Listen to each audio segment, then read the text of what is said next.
My drunken Vegas fling turned out to be a billionaire prince, and I think I'm pregnant. Part 4. Chapter 19, Return of the Royals. The private jet sliced through the clouds like a royal dagger returning to its sheath.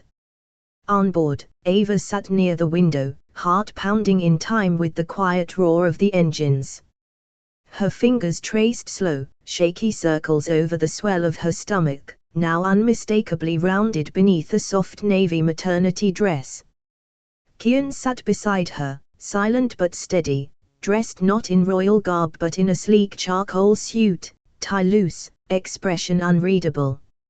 Outside, the desert skyline of Al-Razi crept into view, golden domes glittering beneath the rising sun, minarets piercing the clouds like silent sentinels.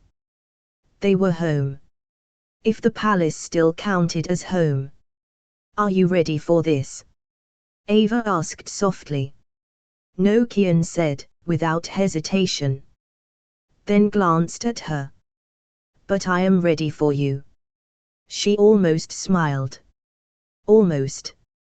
But neither of them could afford full emotions yet.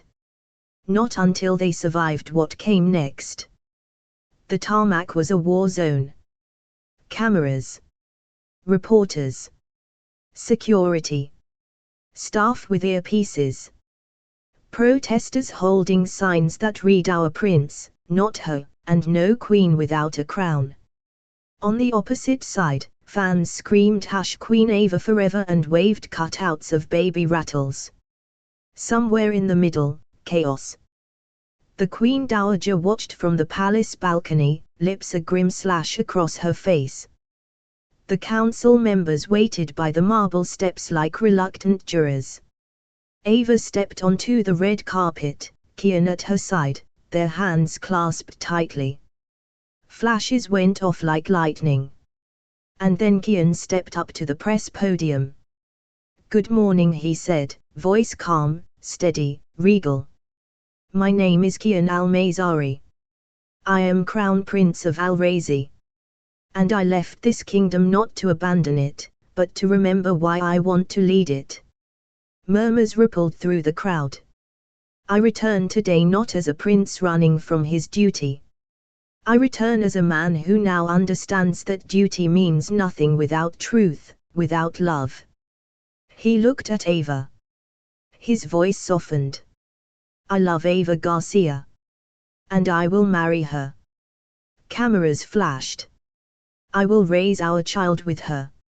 As a family. Not as a scandal. But as a symbol of what our future can be, inclusive, modern, united. That is the kingdom I want to rule." The Queen Dowager blinked. Slowly. The reporters went berserk. But Kian wasn't finished. "If the council still wishes me to be king," he said, turning toward the elder men in their embroidered robes, "they will accept my family as I do, fully." He extended a hand toward Ava. She stepped forward. Stood at his side. Chin high. Spine straight. Terrified. But unshaken. "I am not of royal blood," she said, voice ringing clear. "But I am brave. I am honest. And I love this country because I love the man who wants to lead it." She smiled, just barely. "I'm not here to play pretend. I'm here to build something real." Silence. Long. Tense. And then, from the crowd, a slow clap. Then another. Then a roar. Cheers. Cries.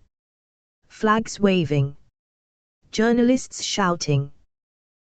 "Royal reunion" and "Our Prince returns" began trending before Ava even made it off the carpet. One reporter shouted, "Your Highness, is this the official engagement confirmation?" Kian didn't answer with words. He turned to Ava. And kissed her. Not a PR kiss. Not a soft peck. But a full, spine-melting, camera-shattering, world-pausing kiss. The palace guards looked away politely. The Queen Dowager didn't smile, but she didn't leave either. And the crowd lost their minds. Hours later, as the golden sun set over Al-Razi, Ava stood on the palace balcony in a simple ivory dress, hair windswept, belly gently cradled in her hands. Kian stood beside her, fingers laced with hers. Below, the people cheered. Above, the sky was 1,000 shades of fire. And for the first time since her life flipped upside down in a Vegas suite, Ava wasn't surviving it. She was living it. With the man she loved. The child they created. And a future they were no longer afraid to claim. Together. Chapter 20, The Royal Wedding, Part 2. The invitations were sent out on real gold-leafed paper. The kind that shimmered when tilted in the light. The kind that screamed, "This isn't just a wedding, this is geopolitical theater with flower petals." Heads of state RSVP'd. Royal families who hadn't spoken in decades suddenly confirmed attendance. Fashion houses competed over who would dress the bride. Reporters camped outside the palace gates. Gossip blogs speculated that Beyoncé had been booked for the reception, while others claimed Oprah was officiating. Neither was true. But neither was entirely false, either. For Ava, it started in a dressing room the size of a luxury apartment. 9 women surrounded her, stylists, tailors, attendants, one anxious pastry chef who kept double-checking her blood sugar levels. The gown, designed by an actual royal couturier flown in from Paris, custom-stitched over 700 hours, and rumored to cost more than the GDP of 3 small nations. It was ivory silk laced with gold embroidery, long sleeves, a daring neckline, and a 16-foot train, with a hidden pocket sewn inside for ginger chews and emergency snacks. Because even queens get cravings. And yes, she was now being called Queen in Waiting. By actual people. On purpose. In a palace courtyard transformed into a desert fairytale, guests arrived beneath canopies of white orchids. Silk tents were pitched over imported marble tile. Chandeliers floated from invisible wires. Live peacocks roamed freely, because why not? And yes, there were elephants draped in velvet. Bejeweled. Surprisingly well behaved. Ava peeked out from behind the silk curtains as a string quartet launched into a slow, romantic version of Can't Help Falling in Love. "I still can't believe this is happening," she whispered to Fatima, who stood beside her in ceremonial robes. Fatima smiled, genuinely, for once. "Neither can half the world," she replied. Kian stood at the altar wearing a formal robe of navy and silver, trimmed in the crest of Al-Razi. He looked unshakably royal, but his eyes, those ridiculous, warm, too honest eyes, were locked on the curtain where Ava waited. And when she stepped out, the world held its breath. There she was. Walking slowly down the aisle, belly curved in soft silhouette beneath the gown, veil drifting behind her like a promise written in silk. And Kian, stoic, composed, trained to never show too much, smiled like a man seeing sunlight for the first time. The ceremony began. Chants were sung in Arabic and English. Vows were exchanged in front of a crowd that included monarchs, influencers, and one very confused Vegas Elvis impersonator in the back row, invited for full circle energy. Ava's voice wavered as she spoke. "I didn't come here to be a queen.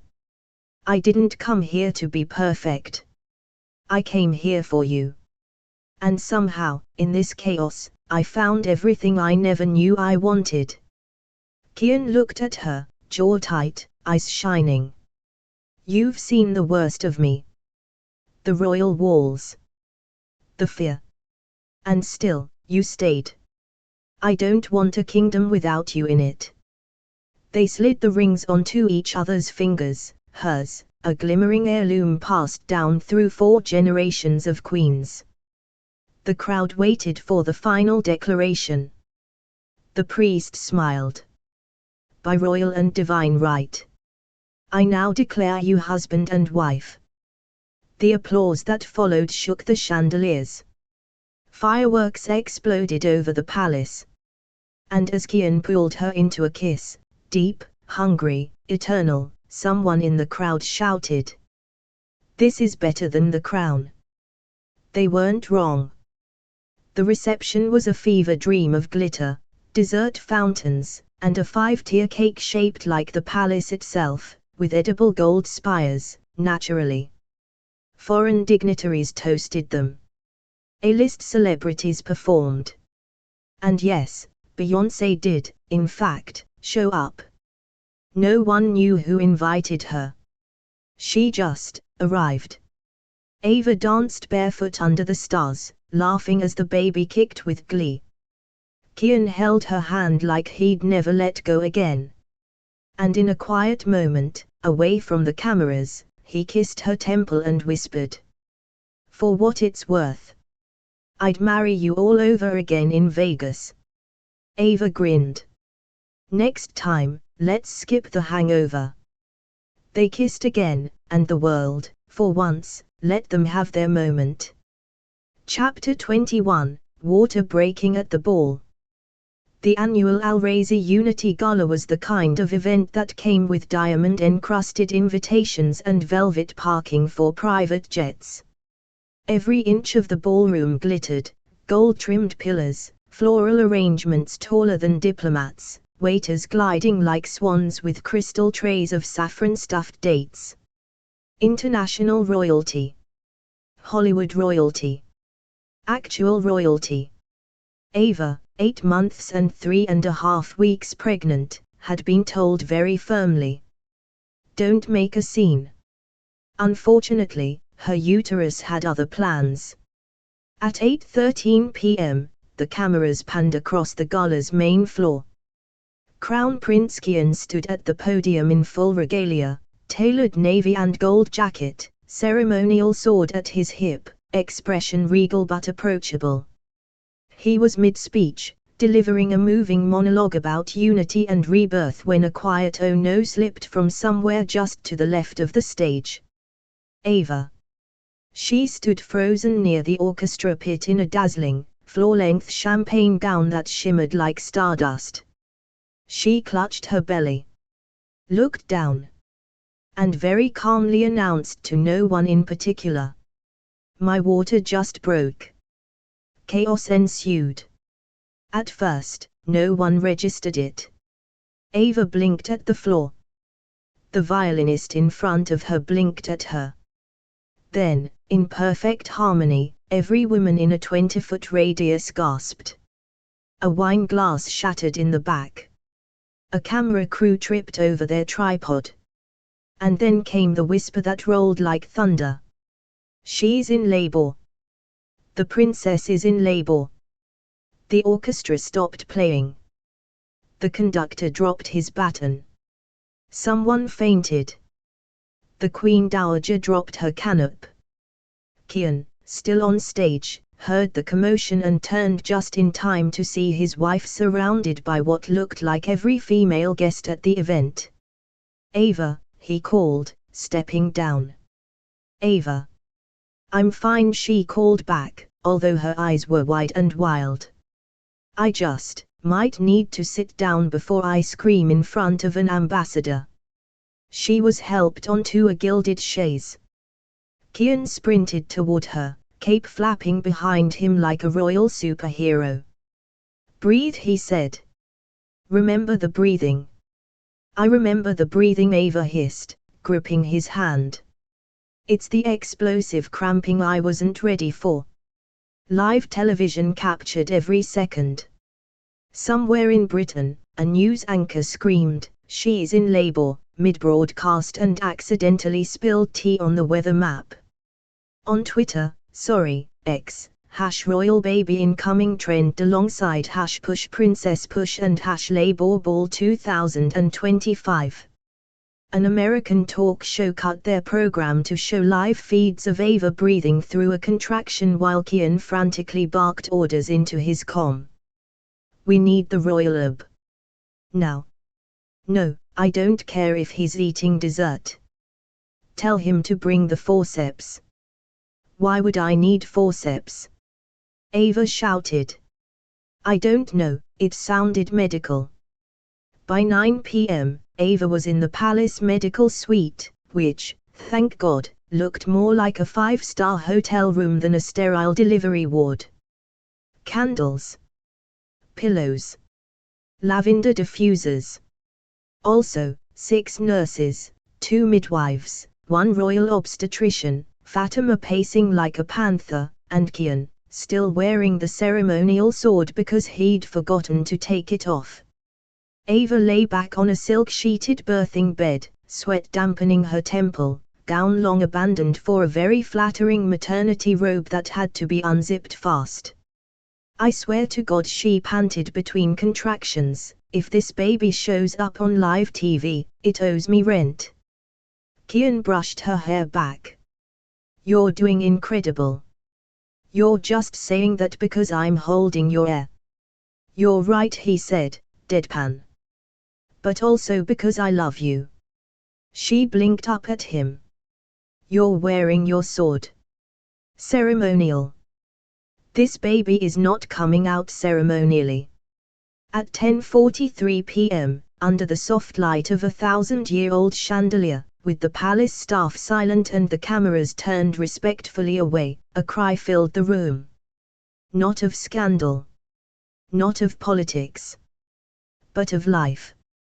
"It's a girl," the doctor announced, smiling. Ava gasped, half laugh, half tears, as the tiny, squirming bundle was placed against her chest.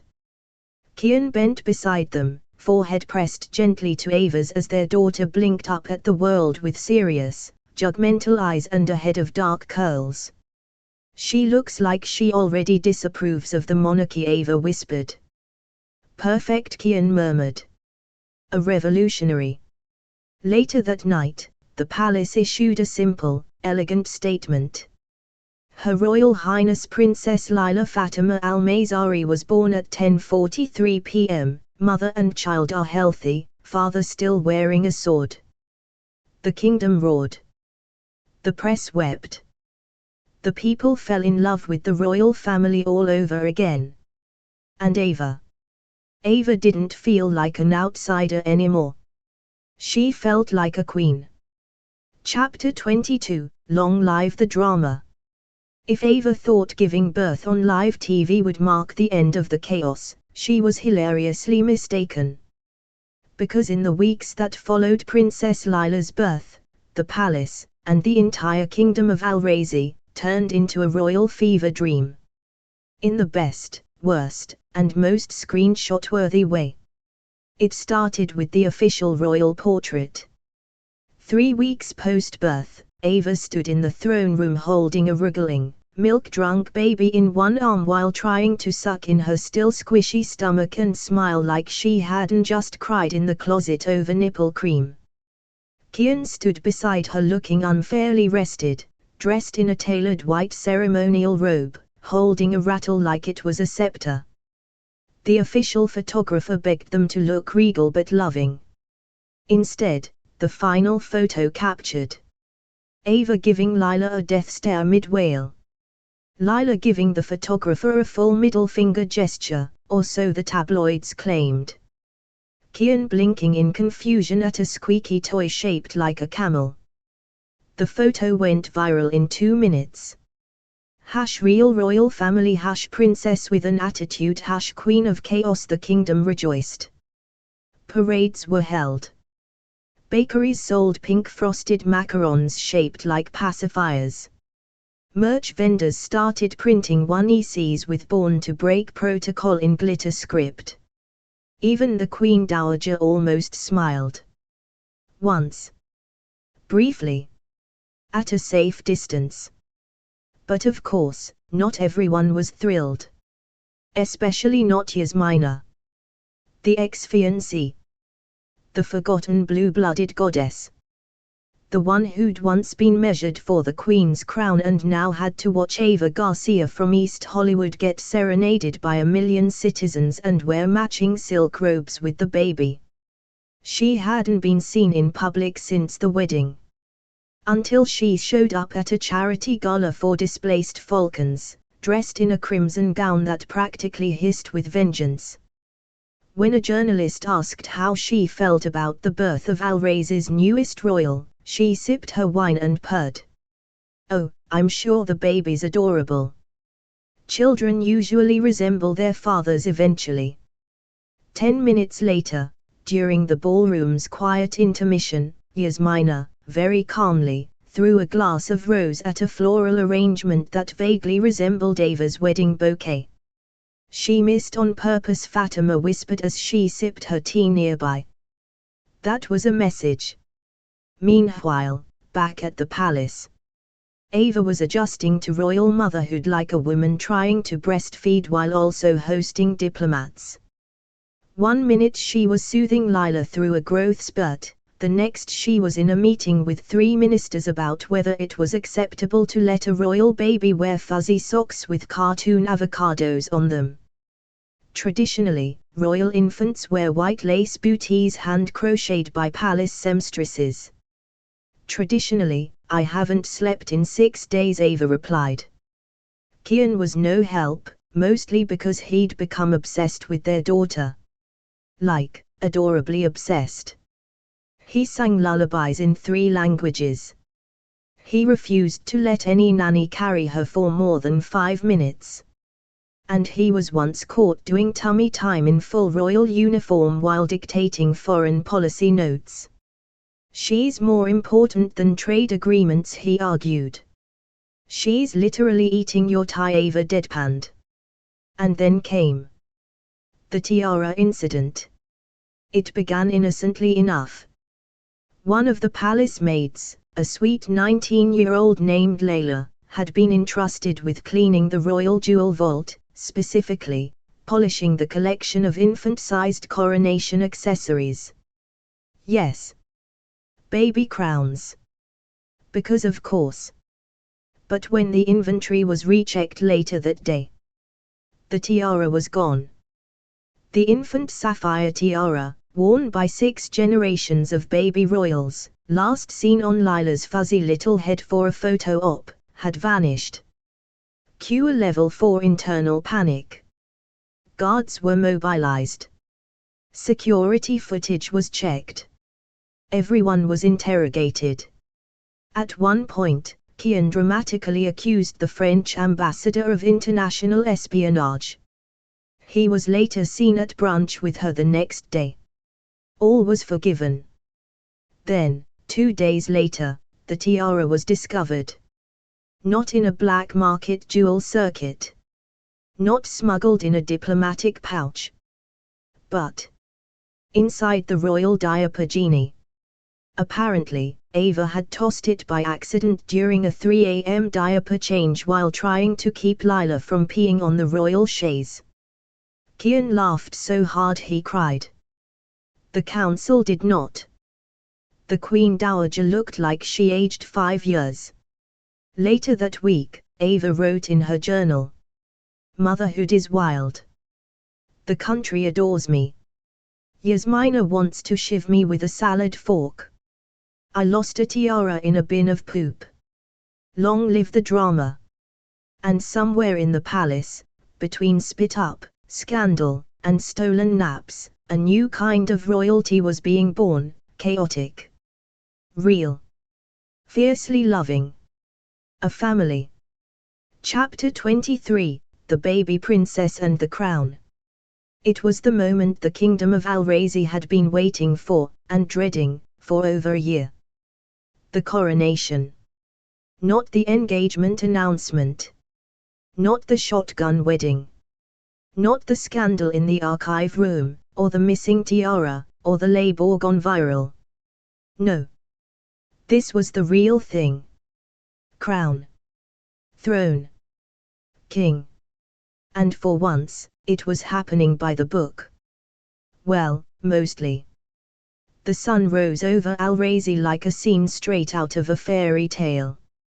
The sky blushed gold, the palace bells chimed, and miles of royal silk banners unfurled across the city's sandstone buildings. Outside the palace gates, thousands of people gathered. Locals, tourists, foreign dignitaries, Instagram influencers dressed like extras from Game of Thrones. Every TV channel from London to Lima to Tokyo had gone live. Inside the palace, Ava stared into a vanity mirror as a stylist pinned her final hair jewel in place and whispered, "Don't forget to blow at the last trumpet, not the first one." Ava blinked. There are multiple trumpets. Behind her, baby Lila let out a gurgle and sneezed on a ceremonial sash. "Perfect," Ava muttered. "Queen behavior." Meanwhile, Kian stood behind the ceremonial doors in the grand coronation hall, breathing like a man who was about to walk into battle, in gold-threaded robes. Fatima stood beside him, holding the velvet pillow that carried the crown of Al-Razi, a heavy, ancient, jewel-encrusted thing that weighed more than several moderately sized dogs. "You look terrified," she said. "I am," he admitted. She smiled faintly. "Good. That means you won't forget this isn't just tradition. It's transformation." Kian nodded once. Then the doors opened. The grand hall was packed, rows upon rows of robed officials, foreign rulers, noble families, high-ranking guards, and court gossipers pretending not to live for this. Ava waited near the throne in a silver gown stitched with her now signature motif, tiny embroidered avocados. Lila sat on her hip in a miniature replica, complete with a custom baby crown tied on with ribbon. The crowd gasped at the sight of the three of them together. Because this wasn't just a royal family. It was the future, messy, real, and shockingly well-dressed. The ceremony was a blur of incense, chanting, and exactly 3 trumpets. Ava bowed to all of them, just to be safe. The head cleric stepped forward, ancient and elegant, holding the crown of Al-Razi above Kian's bowed head. "By the will of the people and the strength of your lineage," the cleric intoned, "you shall rise as king. May your reign be just, your heart be steady, and your Wi-Fi connection eternal." A slight translation issue. It was meant to be will unshaken, but the crowd loved it. The crown was placed on Kian's head. The hall erupted. He stood slowly, turned to the people, and then reached for Ava's hand. The court gasped. Ava blinked. This was not in the script. But Kian, now officially king, grinned at her with all the arrogance of a man who'd eloped in Vegas and survived the fallout. "If I'm rising," he said under his breath, "you're rising with me." Ava blushed, lifted her chin, and gave the crowd a perfect royal wave. Only, she did it backwards. Her palm faced herself. Fingers pointed down. Wrist movement was aggressive. It was the diplomatic equivalent of a windshield wiper having a panic attack. A beat of silence. Then someone cheered. Then another. Then everyone. The crowd ate it up. "She waves like she's swatting bees," one French commentator cried.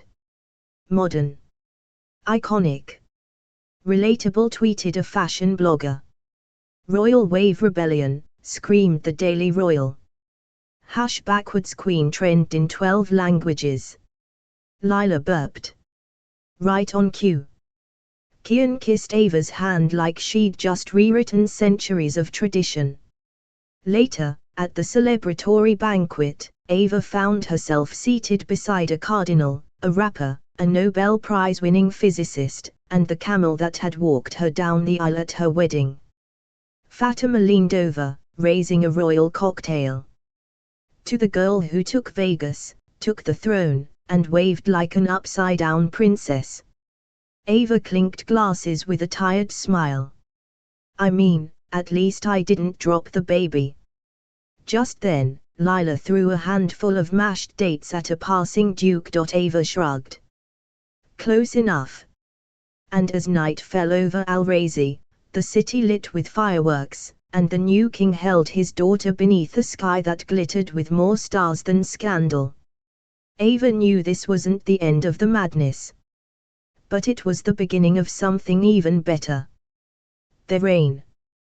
Their rules. Their ridiculously extra royal life. Long live the crown. Long live the princess. And long live the drama. Chapter 24, Happily Ever Chaos. Nobody told Ava that becoming a queen involved so many blisters. Not from metaphorical burdens. No, actual, physical heels. She had personally owned 3 pairs of sneakers, 1 sad pair of knockoff Louboutins, and 0 experience walking in stilettos while holding a baby, managing a tiara, and fielding questions about regional water rights. Yet here she was. A full-blown royal. Breastfeeding in Valentino. With a press schedule, an Arabic tutor, a 24-hour security team, and a royal diaper bag that had its own embroidered monogram. Life, as always, had escalated quickly. It had been 6 months since the coronation. 6 months of late-night feedings and early morning briefings. 6 months of baby coups and palace protocol. 6 months of Ava trying to learn Arabic without accidentally insulting anyone's ancestors. I thought I was saying good morning, noble elder, she whispered once to Fatima after a press dinner. Turns out I said, you smell like grandmother meat. She had become an icon. Half of the country adored her. The other half still couldn't decide if she was a progressive goddess or the woman who threw royal etiquette off a balcony. Which, to be fair, she had, once. Sort of. There had been a spider. The spider had landed on the ceremonial gift scroll. The scroll went flying. The scroll hit a baron in the face. It had been a whole thing. But through it all, Ava adapted. Sort of. She learned how to breastfeed while giving economic statements. She learned which heels would not sink into palace lawn grass. She learned to dodge paparazzi in an SUV like a stunt driver in a Bond movie. She even started dreaming in both English and baby talk. The only thing she hadn't quite mastered was sleep. Because between royal galas, state meetings, and 3 a.m. diaper disasters, sleep was now a mythical creature, like unicorns, or well-behaved princesses. One afternoon, she stood at the palace balcony, baby Lila tucked in a sling across her chest, watching the desert sun melt into the horizon. Below, children played near the palace gates. Tourists took selfies with the royal crest. Behind her, voices drifted from a policy meeting she was supposed to attend 10 minutes ago. But for a brief second, just one, she let the quiet wrap around her. Then Kian appeared, barefoot, holding 2 cups of tea and a crumpled report on agricultural subsidies. Your Highness, he said, mock formal. I have important updates and mildly scandalous gossip. Hit me, she sighed, taking the tea. Fatima may be dating the Minister of Education. And Lila just said her first word. Ava blinked. What? She pointed at the diplomatic envoy's badge and said, and I quote, Blair. Ava gasped. Royal genius, she whispered proudly. Kian smiled, leaning against the railing. You know you're doing great, right? She snorted. Please. Today I wore my dress inside out for 3 hours. The Queen Dowager hasn't spoken to me since I served falafel at the lunch with the German president. And I tripped over my own crown. You're still doing great. She rolled her eyes, but her smile lingered. That night, after Lila finally, miraculously, blessedly fell asleep, Ava and Kian collapsed into bed. Not in separate wings. Not according to royal protocol. But in a soft, sprawling, completely unmade bed in their private suite. She curled into his side, kicking off her heels, one still wet baby wipe stuck to her elbow. I miss our Vegas days sometimes, she murmured. The hangovers. The Elvis impersonator. The mystery marriage license we still can't locate. She grinned. All of it. He kissed her forehead. I don't, he said. Because back then I didn't know what this felt like. Waking up to you. Falling asleep to chaos and burps and love. She sighed into his chest. I'm still scared, she admitted. Of messing it up. Of being not enough. You're not perfect, he said, brushing a lock of hair behind her ear. You're just ours. That's better. And in the soft dark, with the crown tucked away in a velvet box and the baby snoring softly through the monitor, Ava realized something she never thought she would. She didn't need a fairy tale ending. She had happily ever chaos. And she wouldn't trade it for anything. Not even a tiara that fit. Chapter 25, Once Upon a Crown. 1 year. It had been exactly 1 year since Ava Garcia woke up in a penthouse suite in Las Vegas with a hangover, a ring on her finger, and absolutely no memory of marrying a stranger who turned out to be a literal crown prince. In that time, she'd become a queen. Given birth on live television. Accidentally invented the backwards royal wave. Saved the monarchy from a full-on collapse, twice. And somehow learned to breastfeed while giving press interviews about agricultural reform.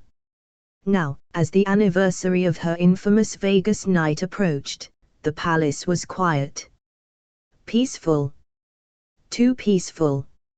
On the morning of the anniversary, Ava sat on the palace balcony in her favorite robe, sipping tea, reading a children's book aloud in a British accent to Princess Lila, who was currently chewing on a plush falcon toy. Fatima walked up holding a thin, cream-colored envelope. There was no return address. No royal seal. Just one word on the front in elegant cursive, Ava.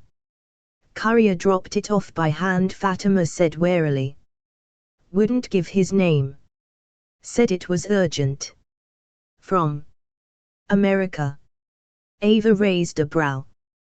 Please tell me it's a long-lost invitation to a Backstreet Boys reunion. Fatima didn't smile. Open it. Ava peeled the envelope open casually. A folded note. Cheap stationery. Slight scent of tequila. Her eyes scanned the letter. Then she froze. Ava. You probably don't remember me. Vegas was a blur. But I think this belongs to you. Attached, one copy of a blurry, badly lit Vegas wedding license. Names, Ava Garcia and partially smudged. Check the date. It's the day before your marriage to Kian. P.S. You married someone else first. Call me. We need to talk. JDPPS. I still have the socks. Ava blinked. Reread it. Read it a third time, slower. Her stomach dropped. Fatima, she said slowly. Fatima tilted her head. Fetch the king. 5 minutes later, Ava, Kian, and a very confused Lila were gathered around the letter in the palace study. Kian read it aloud. Then again. Then pinched the bridge of his nose. You married someone else first. It was Vegas.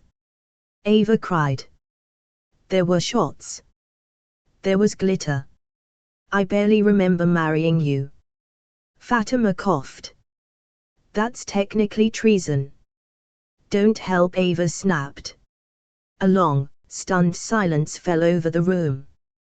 Then baby Lila sneezed dramatically, as if to say, "We're doing this again, huh?" Kian cleared his throat. Well, it's not like we haven't done this once before. Ava blinked. You're not mad. He shrugged. I'm mildly horrified. Deeply confused. Curious about who JD is. But mad. No. She narrowed her eyes. You're being suspiciously calm. I'm reserving my panic until we confirm whether or not you're still legally married to someone named JD who wears novelty socks. Fatima interjected, there's only one way to know for sure. Ava stared at her. No, she said. Yes, Fatima said. Kian leaned forward, eyes gleaming. We're going back to Vegas. And so begins the next chapter. The chaos isn't over. The crown is secure, but the past is knocking on the palace doors with glitter, legal documents, and a second husband. Is he real? Is he dangerous? Is he still wearing the socks? Ava doesn't know.